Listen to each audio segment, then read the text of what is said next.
دن بھر روزہ رکھنے کے بعد سحری اور افطاری میں حلال کھانے کا اہتمام کرو، ڈاؤٹ والے پیسوں سے روزہ افطار نہ کرو، ڈاؤٹ والی کمائی سے روزہ اور سحری کا افطار نہ کرو۔ فلاں سیاسی لیڈر کی پارٹی ہے، فلاں سیاسی حکمران کی طرف سے دعوت ہے، حلال کی کر رہا ہے کہ حرام کی کر رہا ہے، شراب کھانے کی ہے کہ رشوت کی ہے کہ سود کی ہے کہ جھوٹ کی ہے، کچھ نہیں معلوم، بس آ گئی دعوت، کھا رہا ہے، روزہ غارت ہو جائے گا۔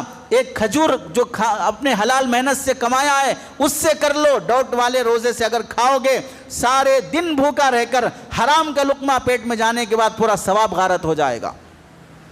روزے کا اصل مقصد روزہ، تراویح اور تقوی کے خلاف کوئی بھی کام نہیں ہونا چاہیے۔ اس واسطے علماء نے لکھا ہے کہ روزے میں اصل کام جو ہونا ہے وہ ہے گناہوں سے بچنا۔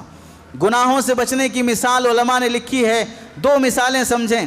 آدمی کبھی کسی کو مہمان بنایا، دسترخوان بچھایا، اس میں روٹی، گوشت کا سالن، بریانی، یہ مین چیزیں ہوتی ہیں، اس سے پہلے سلاد بھی ہوتا ہے، پیاز، لیمو، کھیرا اور دہی اور میٹھا اور فلاں سب چیزیں ہوتی ہیں، لیکن اس پورے دسترخوان میں مین آئٹم کیا ہوتا ہے؟ بریانی۔ اب اگر کوئی مہمان بنا، مہمان بننے کے بعد اس مہمان کے سامنے پیاز رکھ رہا ہے، لیمو رکھ رہا ہے، کھیرا رکھ رہا ہے، دہی رکھ رہا ہے، میٹھا رکھ رہا ہے، سلاد رکھ رہا ہے، سب رکھ رہا ہے، بریانی نہیں رکھ رہا ہے۔ اب مہمان سے کہہ رہا ہے کہ کھائیے آپ، مہمان کو بھی اصل کہاں ہے؟ یہ سب تو زائد چیزیں ہیں، اصل چیز کہاں ہے؟ اس واسطے جتنے دعوت میں جانے والے ہیں وہ اصل چیز کی طرف انتظار کرتے رہتے ہیں کہ بریانی کب آئے گی، بریانی کب آئے گی، بریانی کب آئے گی۔ اصل وہ ہے، روزے میں اصل چیز گناہوں سے بچنا ہے۔ قرآن بھی پڑھے، نفل بھی پڑھے، تہجد بھی پڑھے، تراویح بھی پڑھے، ذکر بھی کیے، سب کر لیے، یہ سب چیزیں دہی، پیاز، کھیرا، سلاد کی طرح ہیں۔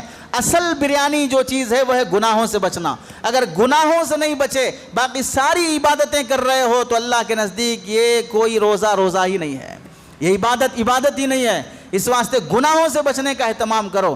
چنانچہ آپ دیکھو، اگر کوئی آدمی صحت مند بننے کے لیے جم کرنے والے نوجوانوں کو معلوم ہے پاؤڈر ملتا ہے 1 کلو کا 2 کلو کا، کھا کے باڈی بناتے ہیں، تو اب وہ پاؤڈر بھی کھا رہا ہے، ادھر سے ہلکا سا شراب اور زہر بھی پی رہا ہے۔ تو آپ بتائیں، ایک پاؤڈر طاقت کے لیے اور ایک زہر کا خطرہ یا شراب یا گٹکا یا تمباکو، یہ چیزیں جو انسان کو کینسر میں لا دیتی، یہ بھی کھا رہا ہے، تو طاقت آئے گی کہ نہیں آئے گی وہ تو الگ بات ہے، لیکن وہ زہر اثر کر جائے گا۔ تو گناہ کی مثال زہر کی ہے، گناہوں سے بچو تب جا کے ہمارا روزہ محفوظ رہے گا۔